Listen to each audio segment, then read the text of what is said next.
Hello everyone, நான் Sivakumar and hello meteor MSc squad. உங்களுக்கு எத்தனை பேரில் உங்களுக்கு வரக்கூடிய கனவுகள் எல்லாமே உண்மையான கனவுகளா, அந்த கனவுகள் என்ன சொல்ல வருது அப்படிங்கிற மாதிரி பல தகவல்களை நீங்கள் யோசிச்சிருக்கீங்களா? சரி, ஒரு இன்ட்ரெஸ்டான விஷயம் சொல்கிறேன், நீங்கள் நல்லா கேளுங்க. ஜப்பானில் ஒரு சின்ன பொண்ணு, அந்த பொண்ணுக்கு டெய்லியும் நைட்டு வந்து கனவுகள் வருது. அந்த பொண்ணு வந்து ஒரு ஸ்கூல் போயிட்டு இருக்கக்கூடிய பொண்ணு. அந்த பொண்ணுக்கு டெய்லியும் நைட்டு நிறைய கனவுகள், எக்ஸ்ட்ரா கனவுகள், நிறைய கனவுகள் வந்துட்டு இருக்கு. ஸோ அப்படி வரும்போது அந்த பொண்ணு அடுத்த நாள் காலையில் என்னென்ன வந்து ஞாபகம் இருக்கோ அது எல்லாமே வந்து விஷுவலாக யோசிச்சு அதில் வந்து சில தகவல்களை வந்து வரைபடமாக வரைஞ்சிருது. அதாவது டிராயிங்காக வரைஞ்சி அதுக்கு கீழே ஒரு சென்டென்ஸை நிறைய எழுதி வைக்குது.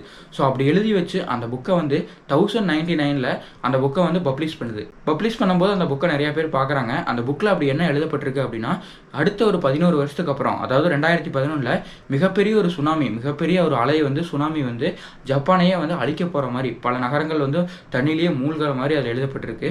ஸோ அப்போ யாருமே அந்த புக்கை வந்து நம்பலை. சரி, இந்த பொண்ணு வந்து ஒரு வியாபார நோக்கத்துக்காக ஒரு இன்ட்ரெஸ்டான தகவலை கொண்டு வரணும் அப்படிங்கிறக்காக இந்த புக்கை எழுதப்பட்டிருக்கு அப்படிங்கிற மாதிரி எல்லாருமே நினைக்கிறாங்க. அதுக்கடுத்து 11 வருஷம் கழித்து அந்த சுனாமி வந்து உண்மையிலுமே நடந்துருது. 2011 அந்த சுனாமி வந்து உண்மையாலுமே நடந்துருது. ஸோ அப்படி நடந்ததுக்கப்புறம் இந்த மக்கள் எல்லாமே அந்த புக்கை வந்து தேடி பார்க்க ஆரம்பிக்கிறாங்க. ஸோ அப்படி நடக்கும்போது இந்த இன்டர்நெட்டில் வந்து இது ரொம்ப வேகமாக பரவுது அப்படின்னு கூட சொல்லலாம். எல்லாருமே இந்த புக்கை தேடி பார்க்குறாங்க. அப்படி தேடி பார்க்கும்போது தான் தெரியுது, இந்த விஷயம் இல்லை, இதுக்கு முன்னாடி நடந்த பல விஷயங்களும் இதுக்கப்புறம் நடக்க போகிற பல விஷயங்களுமே அதில் எழுதப்பட்டிருக்கு.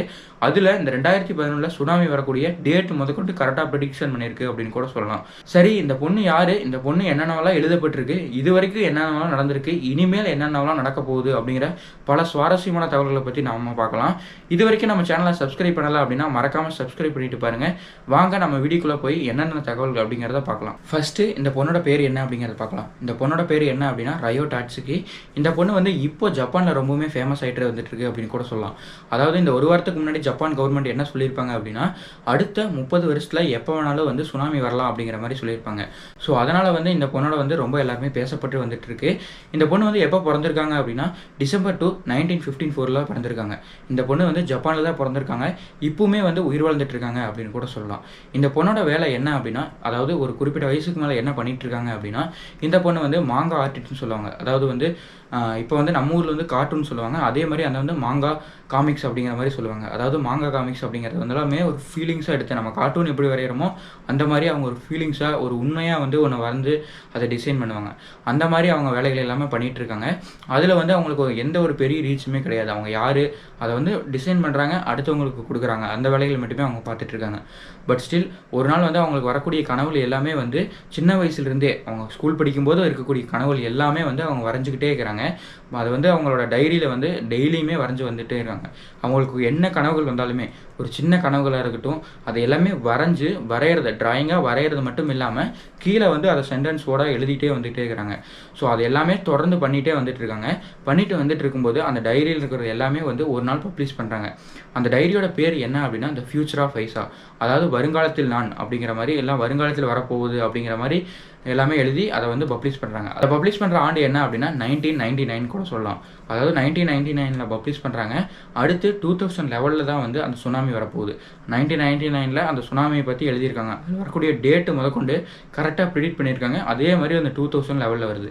1999 அந்த புக்கை வாங்கினவங்க எல்லாருமே என்ன சொல்கிறாங்க அப்படின்னா, அந்த புக்கு வந்து ஒரு விற்பனை நோக்கத்துக்காக மட்டுமே எழுதிட்டு இருக்காங்க, இது ஒரு உண்மையே கிடையாது அப்படிங்கிற மாதிரி எல்லாருமே நம்புறாங்க. இந்த புக்கை வந்து 1999 பப்ளிஷ் பண்ணியிருக்காங்க.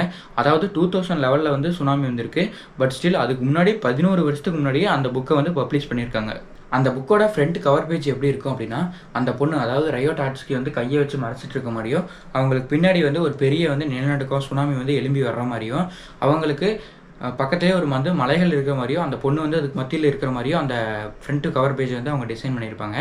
சரி, இந்த புக்கோட பேர் வந்து நான் முன்னாடியே சொன்ன மாதிரி த ஃபியூச்சர் ஆஃப் ஐசா, அதாவது வருங்காலத்தில் நடக்க போகுது, வருங்காலத்தில் நடக்கிறது அப்படிங்கிற மாதிரி எல்லாமே பொருள் தரும். சரி, அடுத்ததாக வந்து இந்த இருக்கக்கூடிய இன்ஃப்ளூயன்சர்ஸ், அதாவது ஜப்பானில் இருக்கக்கூடிய ரிவ்யூவர்ஸ் எல்லாமே அந்த மாங்கா காமிக்ஸுங்கிற புக்கை இன்ட்ரெஸ்ட் எடுத்து வாங்கி பார்ப்பாங்க. அவங்க வாங்கி பார்த்துட்டு அந்த புக்கை பற்றி என்ன ரிவ்யூ பண்ணுறாங்க அப்படின்னா, இந்த பொண்ணு வந்து நான் ஃப்யூச்சரில் ஃபேமஸ் ஆகிறதுக்காக இந்த மாதிரி பொய்யான விஷயங்களெல்லாம் சொல்ல வருது அப்படிங்கிற மாதிரி ஒரு தவறான இன்ஃபர்மேஷனை வந்து சொல்லிடுவாங்க. அப்படி சொன்ன உடனே அந்த புக்கை வந்து யாருமே எதுவுமே பெருசாக எடுத்துக்க மாட்டாங்க. ரயோ டாட்சுகி பிறந்த வயசு என்ன அப்படின்னா 1956, 1060, 70, 80 இந்த மாதிரி ஒரு டீனேஜ் வயசுன்னு சொல்லுவாங்கல்ல, அந்த மாதிரி வயசில் தான் வந்து இவங்க இந்த புக்கை எல்லாமே எழுத ஆரம்பிச்சிருப்பாங்க. ஸோ அப்படி எழுதின புக்கை வந்து அவங்க 1999 வந்து புக்கை பப்ளிஷ் பண்ணுவாங்க. ஒரு விஷயம் என்ன அப்படின்னா, டயானா வந்து 1997ல வந்து இறந்து போயிருவாங்க. அவங்க இறந்து போன விஷயத்தையும் இதில மென்ஷன் பண்ணியிருப்பாங்க. அவங்க இறந்து போன விஷயத்த வந்து இறந்ததுக்கு அப்புறம் தான் வந்து இவங்க யோசிச்சு, ஸோ நம்மளுக்கு வரக்கூடிய கனவுகள் எல்லாமே வந்து உண்மையா பளிச்சுட்டு வருது. அதனால வந்து நம்ம இந்த புக்க வந்து பப்ளிஷ் பண்ணுவோம் அப்படின்ட்டு 1999ல புக்க வந்து பப்ளிஷ் பண்ணுவாங்க. டயானா இறந்தத அந்த புக்ல எப்படி குடுத்திருப்பாங்க அப்படின்னா, ஒரு royal lady in a tunnel surrounds by flash lights.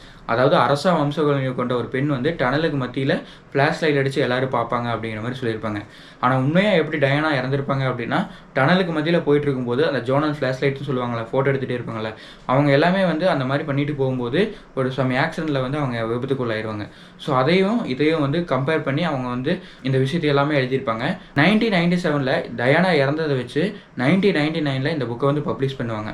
அதாவது நம்ம சின்ன வயசுல இருக்கக்கூடிய கனவுகள் எல்லாமே வந்து ஒன்னொன்னா நடந்துட்டு இருக்குது. ஸோ இத வந்து வேர்ல்டுக்கு தெரியப்படுத்தணும் அப்படிங்கிறதுக்காக 1999ல வந்து இந்த புக்க வந்து பப்ளிஷ் பண்ணுவாங்க. அடுத்த ஒரு விஷயம் என்ன சொல்லியிருப்பாங்க அப்படின்னா, ஃப்ரெட்டி மெர்க்குரி அவர் தான் வந்து ஜப்பான் நாட்டை சேர்ந்த ஒரு மிகப்பெரிய பாப் ஸ்டார் அப்படின்னு கூட சொல்லலாம்.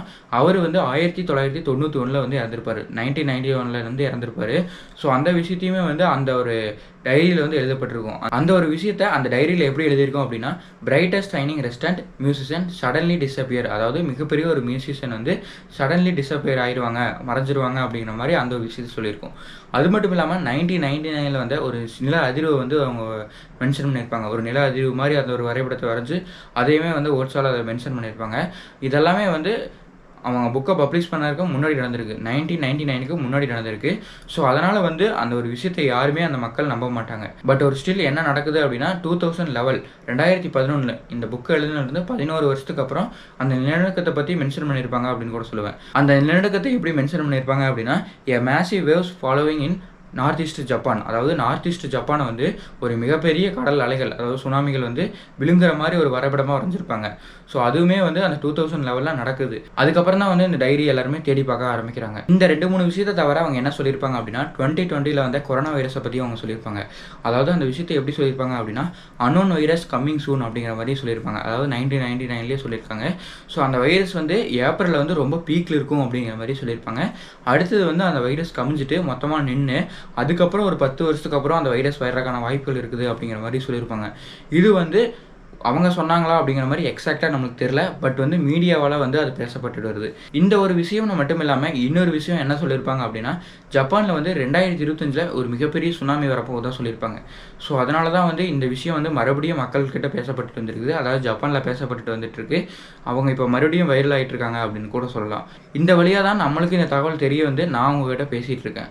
அடுத்ததா இந்த உலகத்துக்கு அவங்க என்ன சொல்ல வர்றாங்க அப்படின்னா, ஏலியனோட கான்டாக்ட் இருக்கும் அப்படிங்கிற மாதிரி சொல்கிறாங்க. அது என்ன மாதிரி சொல்கிறாங்க அப்படின்னா, 2040ல சடன் நான் ஹியூமன் லைஃப் ஃபார்ம் இருக்கும் அப்படிங்கிற மாதிரி சொல்கிறாங்க.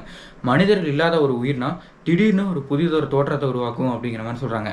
அதாவது என்ன அப்படின்னா, ஒரு மனிதர்களே இல்லை, ஆனால் வந்து ஒரு புதிதொரு தோற்றத்தை உருவாக்கும் அப்படிங்கிற மாதிரி சொல்கிறாங்க. ஸோ அப்படி இருக்கும்போது வந்து அது ஒரு ஏலியன் கான்டாக்டாக இருக்கும் அப்படிங்கிற மாதிரி நான் நினைக்கிறேன்.